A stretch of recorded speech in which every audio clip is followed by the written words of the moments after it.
Hello, praise the Lord. இந்த நாளுக்கான வேத வசனம் எபேசியர் 2ஆம் அதிகாரம் வசனம் 6 மற்றும் 7வது வசனம்.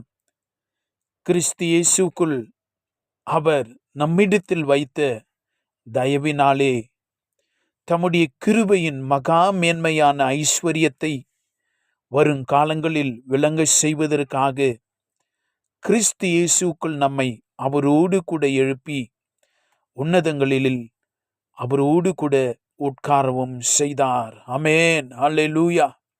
ஏசப்பாவுடைய தயவு உங்கள் மேலே இருக்கிறது. அவருடைய தயவு அந்த கிருபையின் மகா மேன்மையை நமக்கு விளங்க செய்வதற்காக மகா மேன்மையான ஐஸ்வர்யம், அந்த தேவனுடைய இரக்கம், தயவை தேவன் வைத்திருக்கிறார். You are divinely favored. God's grace is upon you. தேவ தயவு உங்க மேல இருக்கிறது. அருமையான தேவ பிள்ளையே, தேவன் உங்களுக்கு இரக்கம் செய்திருக்கிறார். தேவனுடைய கிருபை உங்க மேல இருக்கிறது. நீங்கள் விசேஷித்தமானவர்கள், தேவனுடைய ஆசீர்வாதத்துக்குரியவர்களாய் நீங்கள் இருக்கிறீர்கள். அல்லேலூயா. ஏசப்பாவுடைய அன்பு உங்க மேல எவ்வளவு அளவாய் ஊற்றப்பட்டிருக்கிறது. அந்த தயவை நீங்கள் உணர்ந்திருக்கிறீங்களா?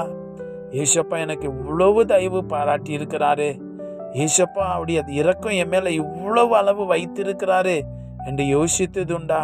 அருமையான தேவனுடைய பிள்ளைகளே, இன்னைக்கு ஏசப்பாவுடைய அந்த தயவு இருக்கிறதுனாலே அநேக காரியங்கள் உங்களுக்கு சாத்தியமாயிருக்கிறது. Because God's divine favour is upon you. You are easily, you can pass through many ways. அநேக சந்தர்ப்பங்களையும் வழிகளையும் எப்பேற்பட்ட பாதைகளையும் நீங்கள் கடந்து வர முடியும். காரணம், உங்க மேல அவருடைய இரக்கம் இருக்கிறது, உங்க மேல அவருடைய தயவு இருக்கிறது. அந்த தயவு உங்களை அவ்விதமாய் நடத்தி கொண்டு வந்துவிடும். அல்லேலூயா. நம்ம வேத வசனத்துல நம்ம வாசிக்க முடியும், தேவன் நம்ம கூட இல்லாதிருந்தால், தேவன் நம் பட்சத்தில் இல்லாதிருந்திருந்தால் என்ன ஆயிருக்கும்? சங்கீதங்கள்ல நீங்க திரும்ப திரும்ப வாசிக்கலாம். தேவனுடைய தயவை குறித்து தாவீது சொல்லுகிறதை நாம் பார்க்கிறோம். யுத்த காலத்திலே தேவன் பாராட்டின இரக்கங்களை பார்க்கலாம். வேண்டுதல் செய்த போது தேவன் பாராட்டின தயவை பார்க்கலாம். அல்லேலூயா.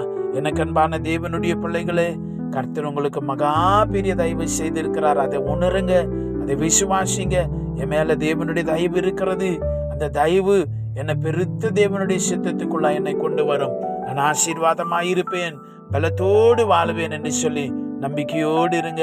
அந்த தயவு நாம் உணர கர்த்தர் கிருபை செய்வாராக. எபேசியர் 1ஆம் அதிகாரத்திலே அங்கே பவுல் எழுதுகிற பொழுது தேவனுடைய அந்த மகா மேன்மையான மகத்துவம், அந்த தயவு உங்க மேல வைத்திருக்கிற அந்த மகத்துவத்தை என்னதென்று நீங்க புரிந்து கொள்ளணும்னு சொன்னா, பிரகாசமுள்ள மனக்கண்கள் நமக்கு வேண்டும். கண்கள் திறக்கப்பட வேண்டும்.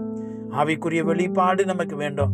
அந்த தயவை நாம் உணர்வோம். நாம் செபிக்கலாம். பரலோகத்தின் பிதாவே, ஏசப்பா உம்முடைய தயவுக்காய் நன்றி சொல்லுகிறோம் ராஜா. இந்த உலகத்தில் எங்கள் மேல நீர் வைத்திருக்கிற அந்த தயவை நினைத்து நாங்கள் உம்மை துதித்து வாழ, அந்த தயவினாலே எங்களுக்கு உண்டாயிருக்கிற சகல மேன்மைகளையும் நாங்கள் கொண்டாட பற்றி கொள்ள கிருபை செய்தருளும். பிள்ளைகளை நீர் ஆசீர்வதியும். இயேசு கிறிஸ்துவின் நாமத்தில் செபிக்கிறோம் பிதாவே. ஆமென். God bless you.